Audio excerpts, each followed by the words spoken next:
Broadcasting from Manhattan Beach and the World Wide Web, you're listening to CHSR, HealthyLife.net. As a service to our listeners, this program is for general information and entertainment purposes only. CHSR HealthyLife.net does not recommend, endorse, or object to the views, products, or topics expressed or discussed by show hosts or their guests. We suggest you always consult with your own personal, medical, financial, or legal advisor.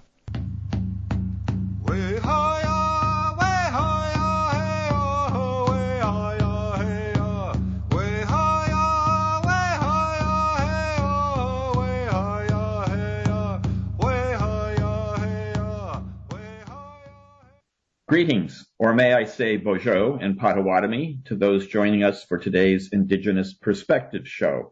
I'm Randy Kritkowski, an enrolled Potawatomi tribal member and the co-host of Indigenous Perspectives. And I'm Carolyn Schmidt, the other co-host. Indigenous Perspectives originates from Vermont in the United States. We're located on lands that the Abenaki people call Ndakina. This is the unceded traditional territory of the Abenaki, who for thousands of years have been stewards of the land found here and also across the border in Quebec province in Canada. Today's show is the first of two focusing on Black Elk, a religious leader whose life embodied and transcended the challenges of being on the front lines of conflict between the traditional Indigenous cultures and the Christian cultures of the mainstream newcomers. Black Elk was known by his people, the Oglala Lakota, as Hehaka Sapa. He was a Wikasta Wakan medicine man, holy man, who lived through the turbulent times during the Lakota struggles for their land and culture. He was born in 1863 and lived until 1950. He was a cousin of Crazy Horse, fought at the Battle of Little Bighorn, and you're going to learn much more about him in a moment from our guests. This show and our next show will examine who Black Elk was and how he reflected and also shaped his times. Black Elk is fascinating as a unique human being, a religious and political leader within his own society, and also is a focus of mainstream American attempts to take possession of and control of his life story. Today's guest, Damian Costello, is an international expert on the life and legacy of Black Elk. Damian's book is titled Black Elk, Colonialism and Lakota Catholicism. Damian specializes in the intersection of Catholic theology, Indigenous spiritual traditions, and colonial history. He has a PhD in theological studies from the University of Dayton in Ohio. He is director of postgraduate studies and a member of the faculty of NAITS, the North American Institute for Indigenous Theological Studies. In addition to his book on Black Elk, Damian's work has been published in the National Catholic Reporter and in America Magazine, the Jesuit Review of Faith and Culture. He also appeared in a documentary, Walking the Good Red Road, Nicholas Black Elk's Journey to Sainthood. So, Damian, welcome to the show. Thank you so much. It's a real honor to be here with you. So, Damian, could we begin with a very traditional historical biographical introduction of Black Elk? That's the way such shows usually start. But in the spirit of these two shows, we'd like to begin by having you talk about your own personal journey of discovery.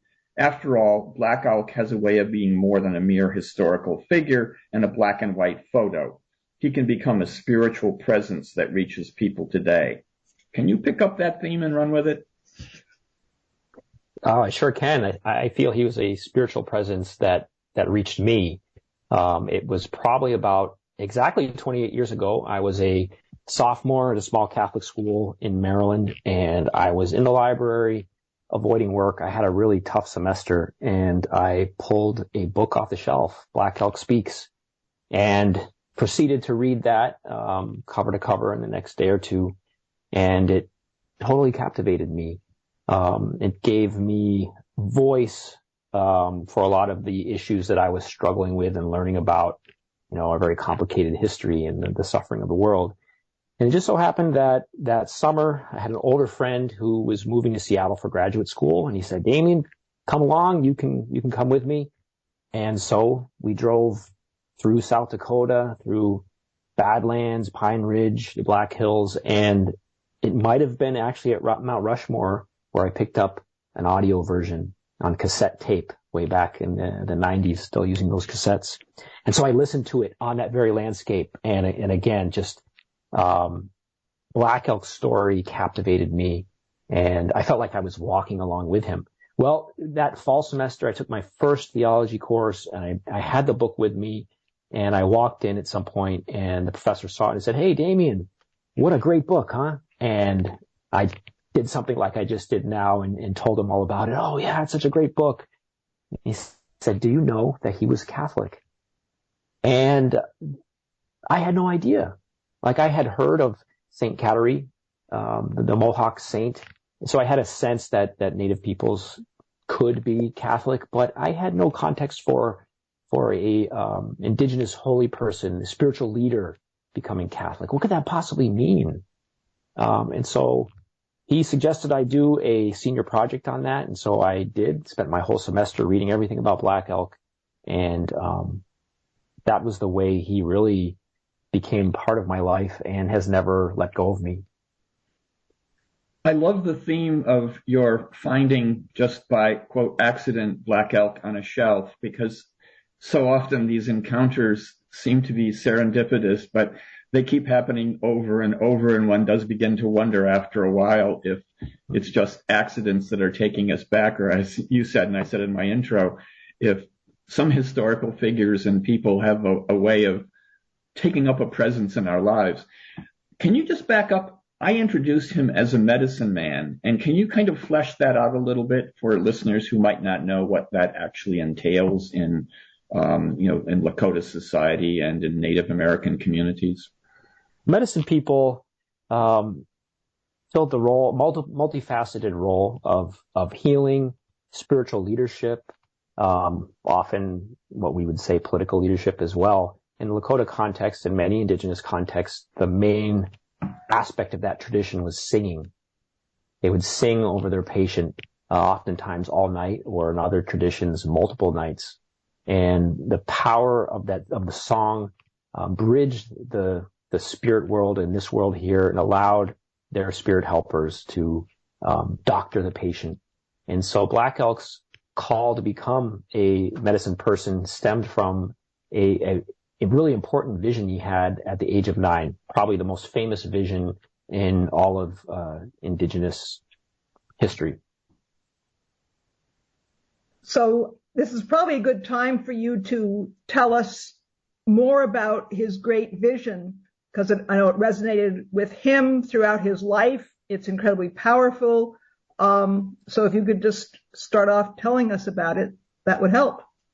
Well, I think it resonates with the readers as well, and people who discover Black Elk. I think that was the thing that captivated me the most, right? The possibility that somebody could have such a dramatic and overwhelming spiritual encounter that was beyond any sort of questions that we might have in everyday life. In his case, he was 9 years old. He was following the buffalo with his people. It was summertime, and they stopped his friends to get a drink of water. And when he went to get back up, he found he couldn't stand. And so they called his family over. They set up a teepee, and Black Elk went into a coma. They thought he would possibly had died. But what Black Elk remembered was getting the call he had been receiving for now a couple years. A sacred voice is calling you. There were these voices calling him. He didn't know what they meant. They scared him.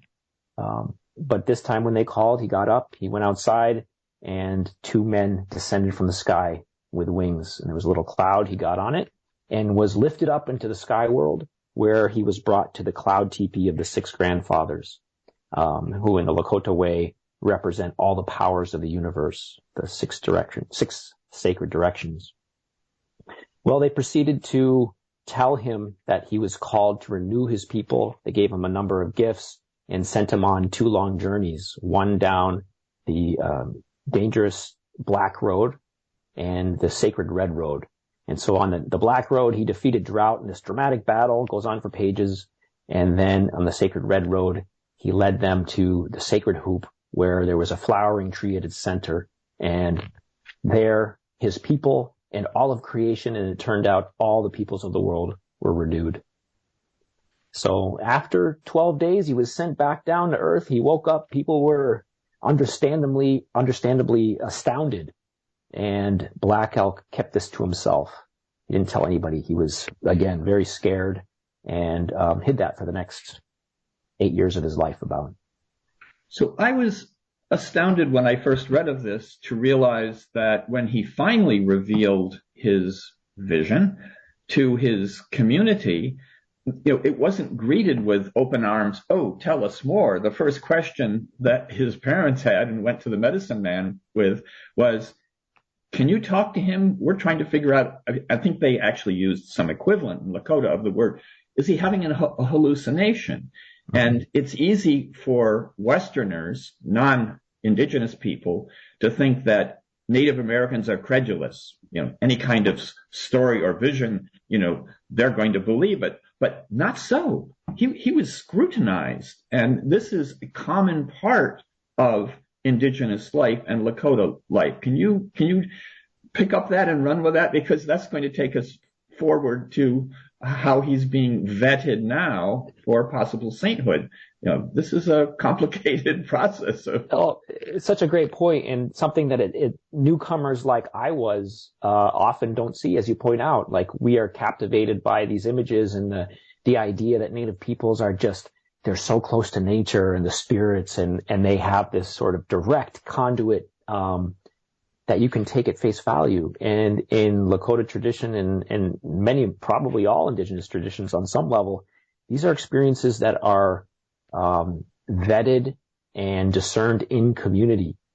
So typically you would have been prepared by the elders. You would have gone to sweat. They would have counseled you for your vision quest, where you went up to an isolated place for at least a day, but as many as 4 days, and you prayed and fast, asking for a vision. And then you were brought back. And if you did say you had a vision, well, they sort of tested you, and they also helped you to interpret what you saw, because these are big, dramatic manifestations of the spirits, right? The word vision is, I think, also a complicated term to use, because it puts us, people in a Western context with this idea that, our vision doesn't always, it fools us sometimes, or we can explain it away from like sort of a scientific or a rationalistic perspective. These are first and foremost, from an Indigenous perspective, a manifestation of spirits. And if you are believed to have encountered them, there's no explaining it away with comas or, any other sort of explanation. But it's done in partnership. And so back to Black Elk, his parents didn't know because he hadn't talked about this experience, and they needed that help. They did. They asked, is our son going crazy? I think is one way they put it. Well, this is really interesting because on many levels, we talked with an expert on Mongolian shamanism a while ago on this program, and she made the point that the pattern for Mongolian shamans is that there's a period where they're feeling a tug and a pull, and they're resisting it, and then they have various experiences and everything else, but they're resisting it. They don't just think, they don't just anoint themselves. They actually resist it, and the community evaluates their behavior. Are they doing this selflessly? Are they willing to sort of surrender enough to make this connection? And so it's I see similar patterns with this whole idea of how you do have a genuine encounter with a spirit world, and how the community vets it in a way. Another thing that just, when you first encounter this, as I did, these sort of starry-eyed non-native people often show up in native communities. with the assumption that you can sort of create that calling. Like maybe you have that feeling and you greatly desire it. So many people out there have that desire, but it's a very strong theme in Lakota tradition and, a lot of religious traditions across the world, that if you don't have a calling, don't ask for it. It's a very demanding life that will ask a lot of you. And it's a very big part of the tradition to avoid it very directly. I know of one traditional healer who avoided his call for 25 years. And they say, at least some Lakota people say, if you don't accept your calling, you will be required to give up that which is most important for you.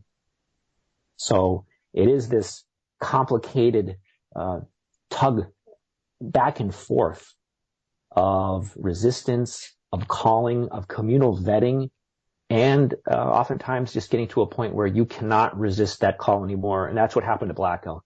He was completely broken down as an adolescent, as a 16-year-old, before he finally surrendered, so to speak, to the spirits. So we should explain to the listeners who might not know the details of American colonial history, and certainly not Lakota history, that these were incredibly turbulent times for the Lakota in particular.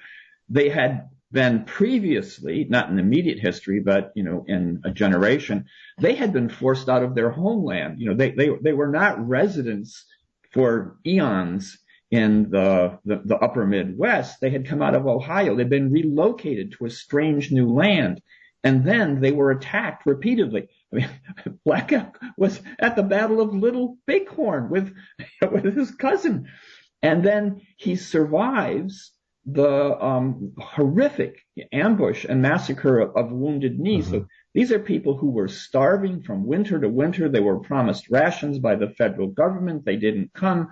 Their very existence was in peril. And here's this young man who's given a vision that basically instructs him to save his people. That has to be intimidating. Oh, talk about a burden. And I think part of the draw of Black Elk is that his life in so many ways personifies that bigger story you're talking about. So he was at the Battle of Little Bighorn as a 12-year-old, where you said his second cousin, Crazy Horse, fought, and Black Elk finished off a couple soldiers who were wounded. He ended up after the U.S. Army, tripled the war effort and shattered Lakota resistance. He went to Canada with Sitting Bull for 4 years, 4 very, very difficult years of intense cold and starvation. And it was when they surrendered, his family, and had to walk back the 800 or so miles with only 2 horses, so they were walking the whole way, surrendered to the U.S. government. That's when he surrendered to the spirits and told his vision. The medicine man came over, vetted it, and then they recreated the whole vision in ceremony, right? Very important theme in Lakota tradition, that you must respond to the spirits with ceremony. That's how they understand, and that you are listening and hearing and activating the gifts that they have given. So the whole village got together. And they recreated the Sacred Red Road to people on their journey, the 6 grandfathers. And after that, Black Elk was a medicine person from the age of 16. Well, he choreographs this performance, which is, it's mind-boggling. There are dozens of horses, and then there's a thunderstorm coming to disrupt the whole thing, and Black Elk intervenes. And according to witnesses, the thunderstorm comes to the edge of the performance space, and it stops. I mean, this isn't just theater. This is ceremony and revelation to the community that is absolutely mind-boggling, and it must have affected him deeply. So is the basic idea that out of all this tremendous change and suffering, Black Elk is called and steps into like a vacuum of power and belief and sense of what the world is like? I think vacuum might be a bit strong of a word, but you're capturing, I think, the sort of raw existential turmoil that's occurring, and the unanswered questions about, what is Lakota society and spiritual life going to look like going forward as these things changes, and their economy and everything else. And so Black Elk, as somebody who is a medicine person, but also has this bigger call, like in the language of his vision and how he talks about it, he always understood that he was called to something more than just healing individual people, that he was called to heal his people, and on some level, on a cosmic level. And so he's always trying to discern that. And, I think when you first come to this as an outsider, you've just sort of assumed Lakota tradition is static. It's just one thing that's always been there.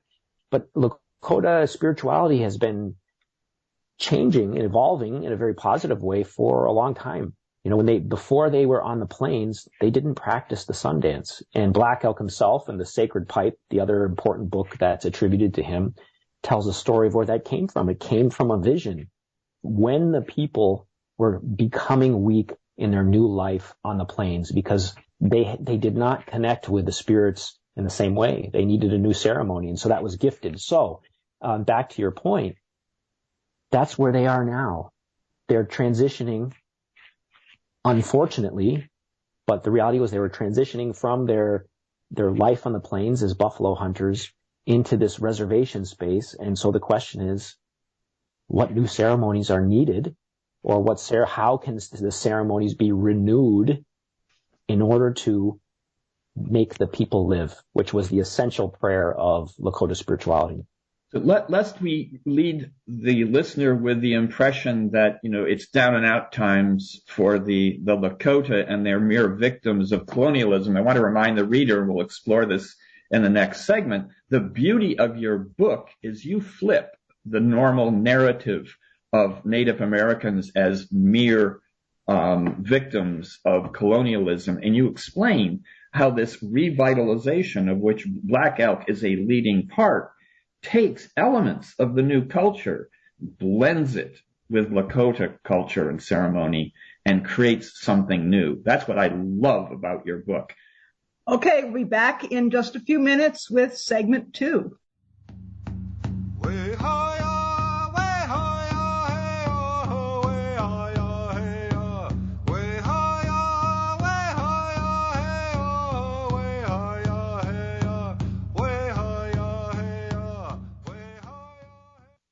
Rights for nature? Around the globe, indigenous communities, governments, and environmental groups are realizing that human rights aren't enough to protect the planet. They're passing laws that recognize rivers, forests, and mountains as having rights of their own, rights that include the right of those ecosystems to exist and flourish. These actions are beginning to make a real difference. Find out more about this work by visiting the Center for Democratic and Environmental Rights webpage at centerforenvironmentalrights.org.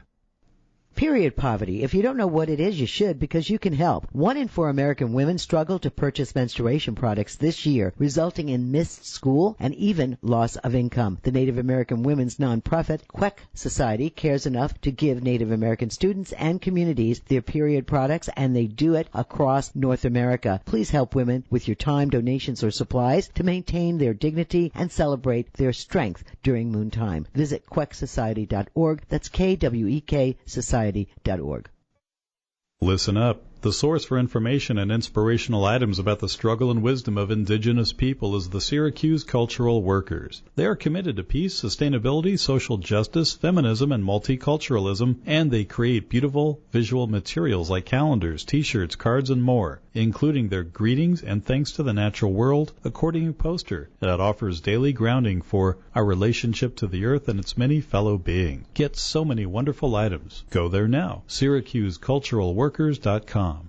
Randy Krakowski's book, Without Reservation, describes his spiritual awakening as a Native American. It's a powerful, life-changing story where Randy shares his journey into the realm of ancestral Native American connections and explores his encounters with Mother Earth. The book actually helps you how to reconnect with your ancestors to rekindle your access to ancestral wisdom and nature. Available in print, ebook, and audiobook format. Get Without Reservation by Randy Krakowski from all major booksellers. For more information, visit randykrakowski.com. Citizen Potawatomi Nation's Cultural Heritage Center, located near Shawnee, Oklahoma, features 11 immersive galleries with digital and interactive exhibits. Visitors learn about the tribe's history from origin to modern days and gain an understanding of citizen Potawatomi oral traditions and lifeways. Admission is always free. Open Monday through Friday from 8 a.m. to 5 p.m., Saturday 10 a.m. to 3 p.m. Visit the Cultural Heritage Center on the web at PotawatomiHeritage.com.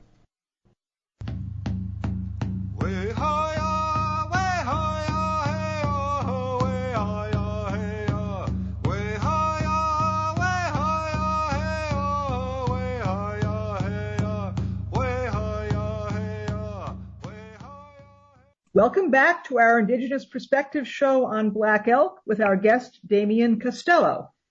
Damien, we ended the last section talking about the resilience and the creativity of Black Elk and his community. But before he engaged in some remarkable developments of ceremonial resilience and spiritual resilience, he took quite a detour in his life. Can you talk about that? Well, so he came back to Pine Ridge. He spent, I think, a year or two as a traditional healer trying to make a life in a very difficult situation, and had this opportunity to see the world. So Buffalo Bill Cody shows up to Pine Ridge and started recruiting for performers to join his show. And a number of Black Elk's friends signed up and encouraged him to. You could make good money. You made a very good wage compared to your family members on the reservation. You got to see the world, and you got to inhabit your culture in a public way. It was a very big irony. Like on the reservation, you're starting to be persecuted, cut your hair, don't speak your language, stop doing Indian things. And here you are at the center of the biggest cities in the world doing that publicly and being celebrated for it. So Black Elk signed up. And he also said this was part of his spiritual journey, that he very intentionally wanted to go see the white man's world from the inside to see if there was anything of good to bring back to his people. So this was an extension of his spiritual calling. So he goes and he spends 3 years, lots of ups and downs. He gets lost, separated from Buffalo Bill, ends up with another show, falls in love. And this whole time, he and the other performers are investigating the white man's spirituality.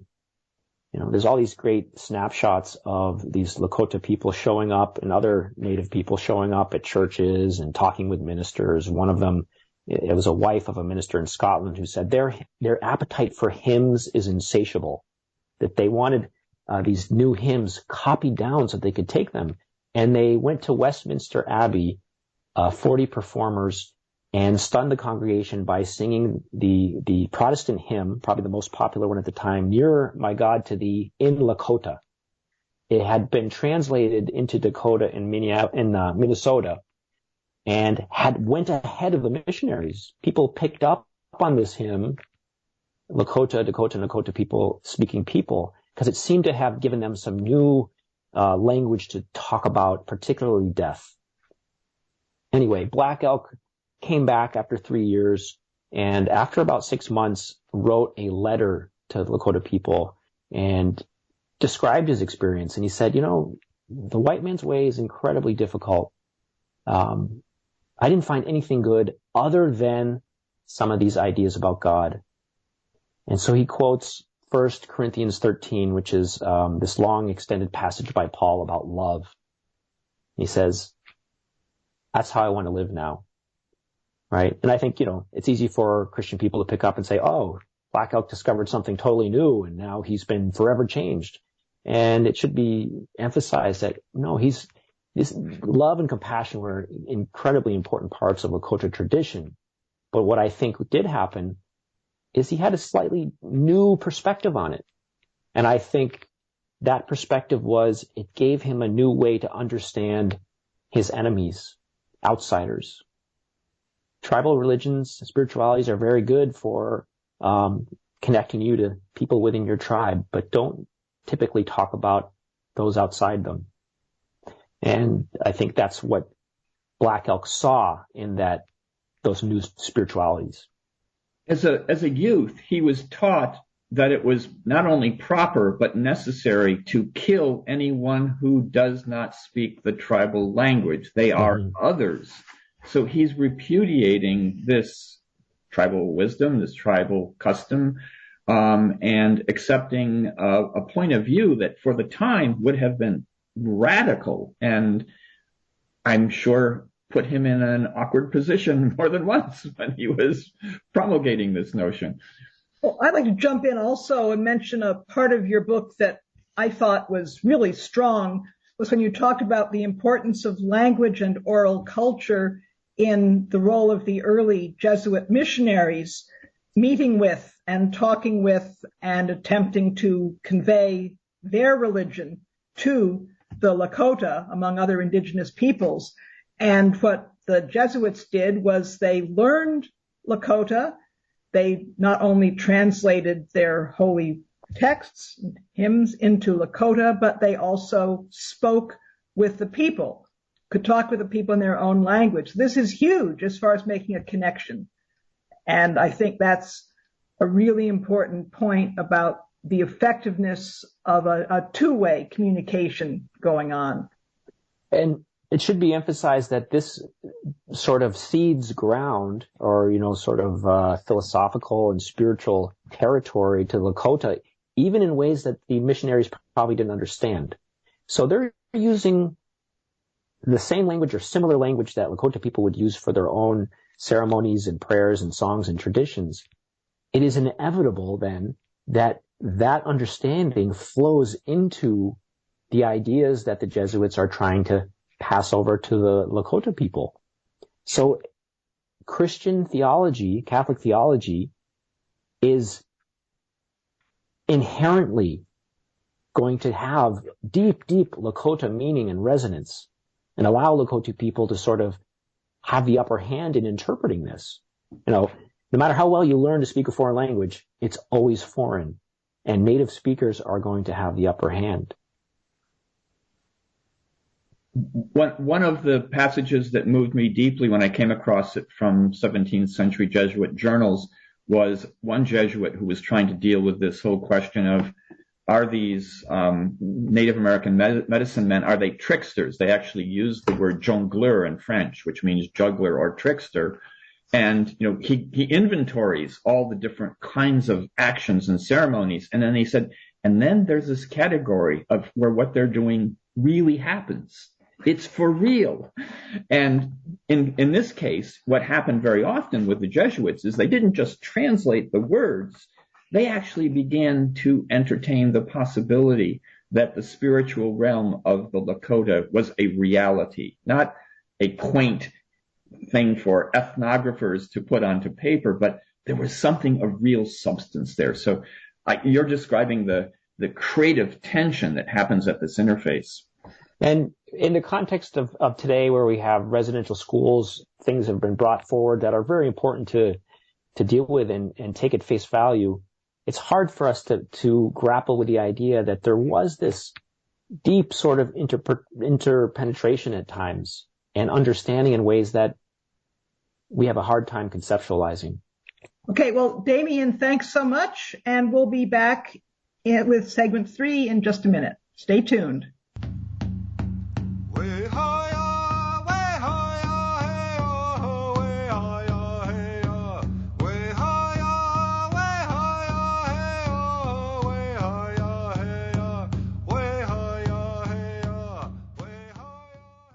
Rights for nature? Around the globe, indigenous communities, governments, and environmental groups are realizing that human rights aren't enough to protect the planet. They're passing laws that recognize rivers, forests, and mountains as having rights of their own, rights that include the right of those ecosystems to exist and flourish. These actions are beginning to make a real difference. Find out more about this work by visiting the Center for Democratic and Environmental Rights webpage at centerforenvironmentalrights.org.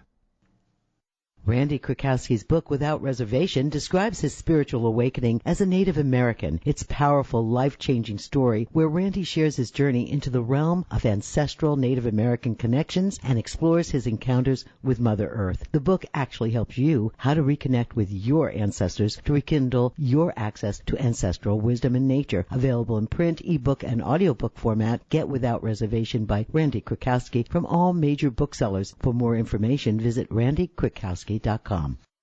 Located near Shawnee, Oklahoma, Citizen Potawatomi Nation is Potawatomi County's largest employer with a rich history and culture as a sovereign Native nation. Learn more about CPN by visiting its website, which includes information on services for members, tribal enterprises, government and constitution, the newspaper, and much more.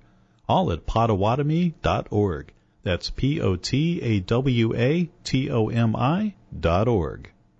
Period poverty. If you don't know what it is, you should, because you can help. 1 in 4 American women struggle to purchase menstruation products this year, resulting in missed school and even loss of income. The Native American women's nonprofit, Queck Society, cares enough to give Native American students and communities their period products, and they do it across North America. Please help women with your time, donations, or supplies to maintain their dignity and celebrate their strength during moon time. Visit quecksociety.org. That's KWEK Society.org.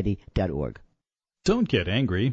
Anger is a negative emotion that suppresses your immune system that may cause health problems. Make a positive difference by working together to protect and support your family, friends, and community. Take a break from the dark side.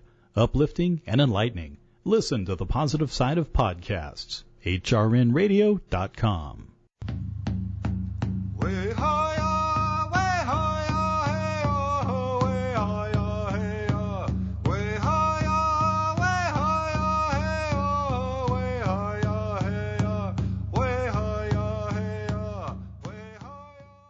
So we're back with our guest, Damian Costello, and we're going to pick up the narrative of Black Elk, whom we left in Europe, and he's now returning to the United States after his time abroad with the Wild West show and investigating, the institutions, particularly religious institutions of the colonizers.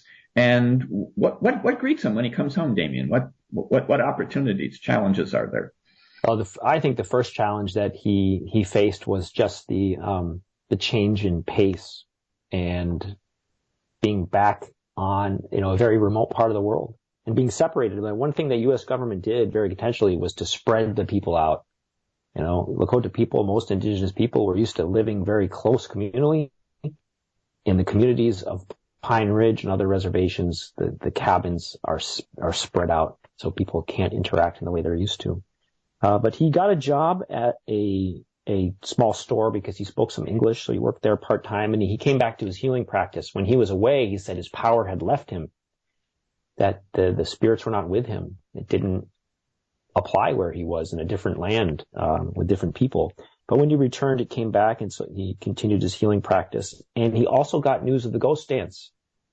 He had told the people in that letter he wrote that he had hoped to go to the Holy Land.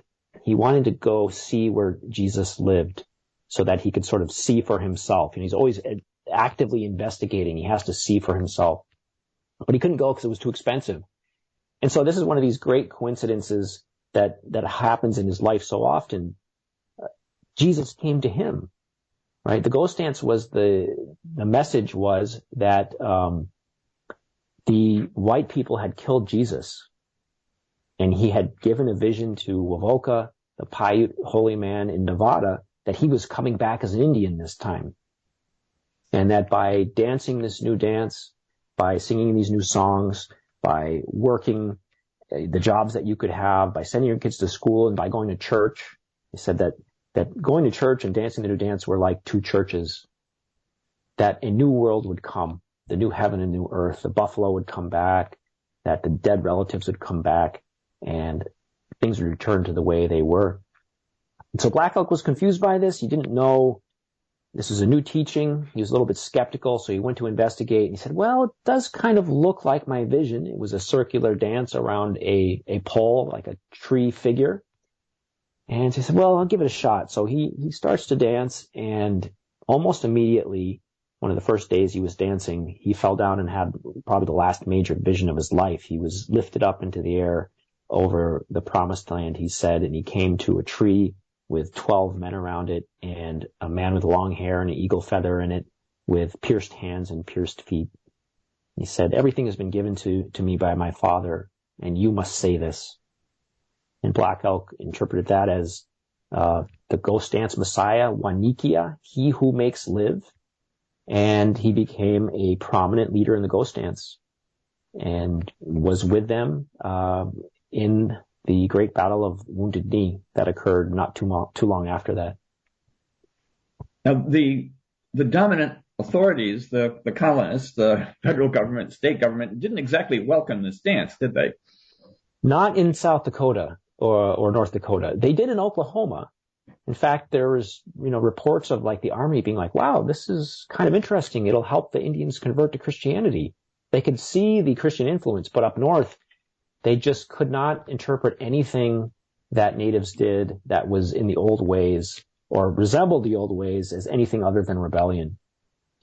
So they called in the army and Custer's old regiment, and on December 29th, a band of refugees coming from Standing Rock were ambushed, and about 250 men, women, and children were killed. Now, Black Elk, he wasn't at the initial massacre of Wounded Knee, but he showed up and fought in the aftermath and was wounded and says he wanted to die. He was shot in the stomach. They tied him up with a blanket, and he said, I wanted to charge out there. I didn't want to live anymore. And an elder held him back. They grabbed him and said, no, nephew, we need you that we may live. They sensed that power in him, and so he was saved. So this is another transformational moment for him. And correct me if I'm wrong, he's still continuing to practice his medicine healing role, correct? And then there is, and we're going to talk about on the next show, there is an enormous controversy surrounding his, there's no other way of putting it other than his alleged collision with a Catholic priest who comes in and interrupts him in the middle of a medicine ceremony and thereby hangs the rest of the tale, which we'll get to in the next show. But do you want to fill in that part of the biography? Because it is a critical point for the historical narrative. So Black Elk, after Wounded Knee, there was this period of just total shock for everybody for maybe a year. But the Lakota people were incredibly resilient. They picked up the pieces and they continued on. And Black Elk did the same. He married a survivor from Wounded Knee, and they had some children, I think 3 boys at that point. And he continued his medicine practice. That's one of the few jobs roles you could play that you could make a decent living. But something interesting happened. It seems his wife became Catholic and had their boys baptized. Now, we'll get into more of this later on, but there were only a couple things you could do that would really, really set off any sort of authority outside authority figure on the reservation, non-Indigenous people. And those 2 things were dance, which we saw what happened with Wounded Knee, and the other thing was start curing people. Outsiders have no conceptual framework to understand this. This was the time of, so the height of scientific rationalism. And so whether you were clergy or a scientist, an atheist, military officer, that curing stuff is just unacceptable. And so it seems as if Black Elk is on a collision course with the Catholic Church. So a priest actually allegedly intervenes in one of these ceremonies and drags Black Elk off. Allegedly, correct? Allegedly. I don't like overqualifying it too much because while there's good reason to think that this story is embellished or not seen as dramatically overpowering as we feel it now, it is true to what a lot of people report being their experience. So I just want to make that clear. But it seems that in the aftermath, Black Elk willingly went with this priest to Holy Rosary Mission, which is now Red Cloud Indian School, stayed there for a couple of weeks, and was baptized. on December 6th, the end of that, which is the Feast of St. Nicholas, and thus took the name Nicholas, Black Elk. Okay, so we'll pick up another incredible turn in Black Elk's life in our next segment. Back in a minute.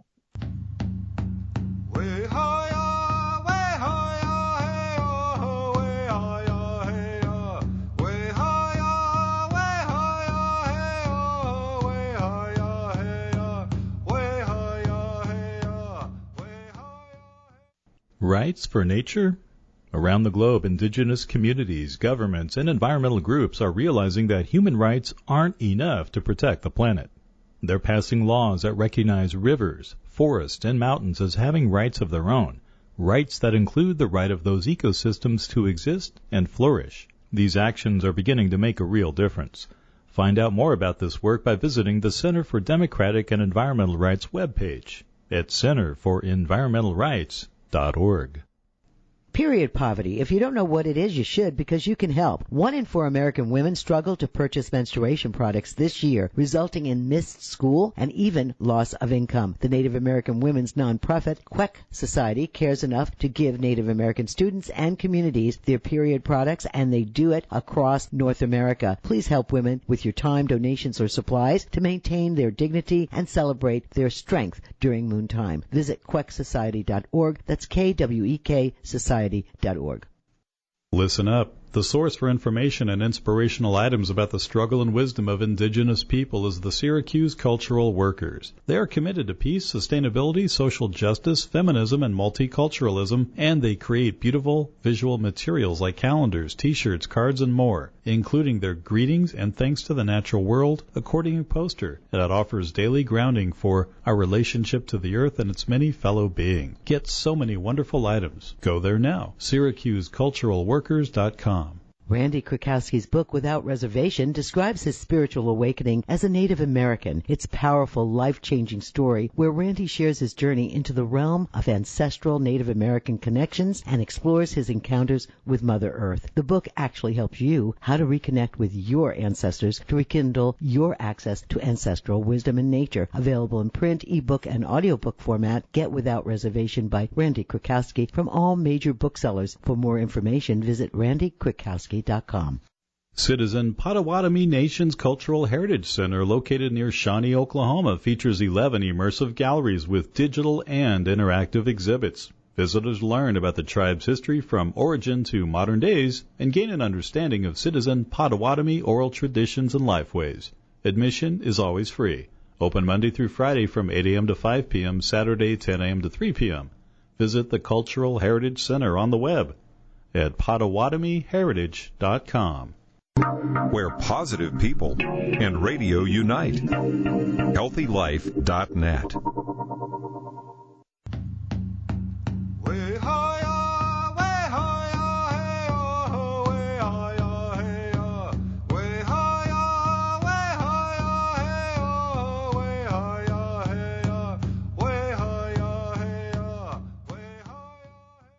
Welcome back to the last segment of our Indigenous Perspective show on Black Elk with our guest, Damien Costello.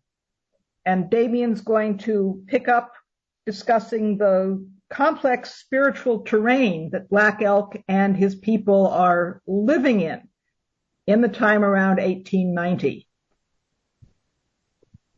That's something we can't overemphasize, I think, or can't draw out enough. When we think about how Black Elk engaged his context, is how dynamic and in flux so much of the culture, tradition, and community was, and how many different traditions and groups are acting in this terrain. So you had, of course, the traditional people, the traditional culture that was still there, never went away. It's still here today and coming back stronger. But it was officially, publicly outlawed. You know, it's an irony of our nation that we say it's founded on religious freedom. And it wasn't until, I believe, 1973 that natives were allowed to fully practice their religious traditions in public. And so native people, Lakota, are dealing with this. They can't publicly practiced the sun dance, the most public of their ceremonies, but it's said that that was still practiced in those like secret canyons of Pine Ridge and the other reservations. Black Elk is still able to heal underground, and ceremonies go on. Now the churches are moving in, the different denominations. The Episcopalians were the ones that were supposed to be given control over Pine Ridge. Each agency had a specific church that was supposed to be in power, but Red Cloud and others lobbied for the Jesuits because of their positive interactions with them during the Great Sioux War of 1868, for example. And after that, they said, well, if we're going to have somebody teach us, our kids, English and how to live in the modern world, we'll take our chances with them. They seem to be the least bad option out there.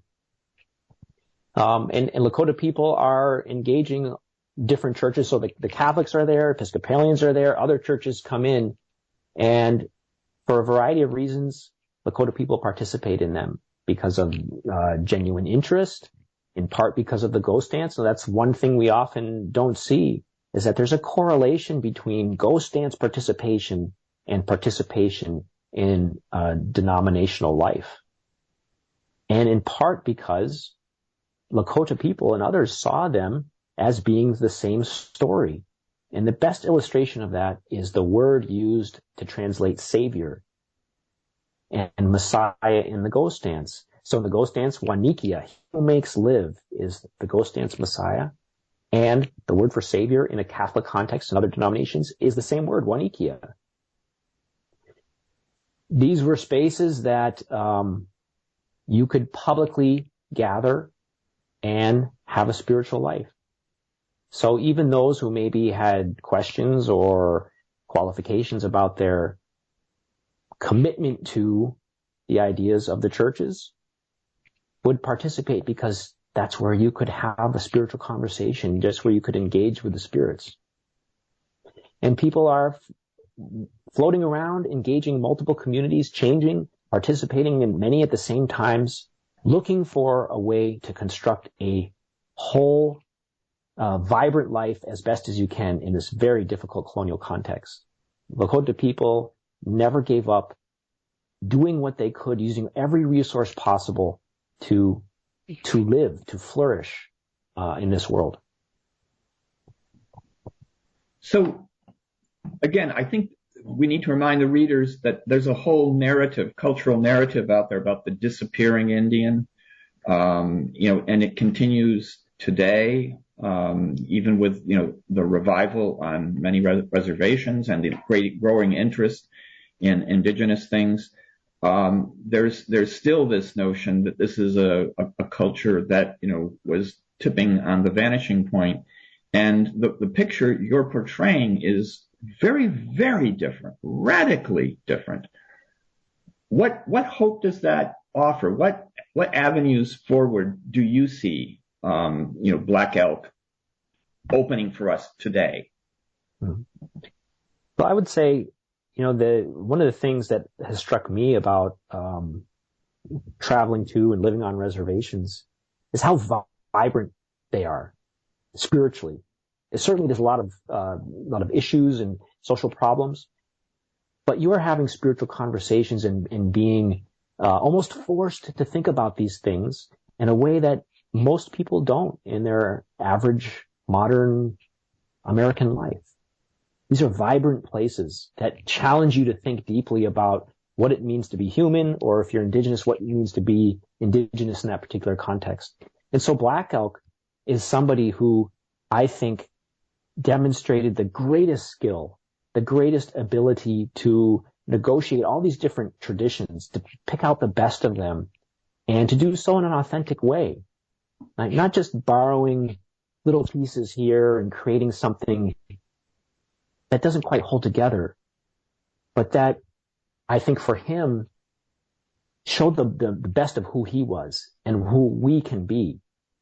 I think he's an example of somebody who leads people through a difficult context in, seeking to recreate what they had, but not be bound by that. saying that your future doesn't have to exactly be what was your past, but that doesn't mean you're disconnected from it. A sort of deep thread of continuity in conversation with the spirits that runs through his life, and I think is a great example for us to think about as we face these questions where we are. Yeah, I think one of the things you mentioned in your book is that, quote, Lakota tradition is a changing, evolving body of thought and practice. It was never codified in the way that Christianity had been in the Roman Catholic tradition. The Lakota modified and transformed ceremonies to deal with new problems that they were encountering. These new problems demanded new answers from holy men. So it's part of a tradition of evolving in response and creating something new. And I think a theme is that happens with every dynamic culture is doing this all the time. Mm-hmm. And I would add, if there had been a medicine person like Black Elk or, a spiritual teacher would have said, Damien, that's a great idea, but maybe you should phrase it this way, that the spirits are calling you and partnering with you and giving you that changing way of being in the world. That you are not alone in that. It's not you who have the primary agency. You have a lot of agency, but we're leading you. And we're calling you along this journey. So we're going to, in our second show, pick up this theme because it is, as you said at the very beginning of our presentation, an example of Black Elk being a living presence. This is not a historical figure. This is someone who has still the ability to captivate our imaginations and sees our spirit and animate it today. But that's another whole show. I want to thank listeners for tuning in. Damien, I want to thank you for being our guest. You've been a wonderful guide through this wonderful person's life. I hope listeners will take time to give themselves some space to reconnect with their roots in Mother Earth and their ancestral roots and their spiritual roots. Before your busy day distracts you from this moment, I encourage you to take a few minutes to reach out and feel the presence of living flora and fauna, and perhaps that even of your ancestors. Allow yourself to touch their presence, capture that moment, and hold on to it. And if you will, write to me and let me know about your experience. I can be contacted through my website at www.randygrutkowski.com, where you can also find transcripts and supplemental materials for all Indigenous perspective shows, including today's. Again, I want to thank Damien Costello for being our guest, and thank you for being our listeners. Miigwech.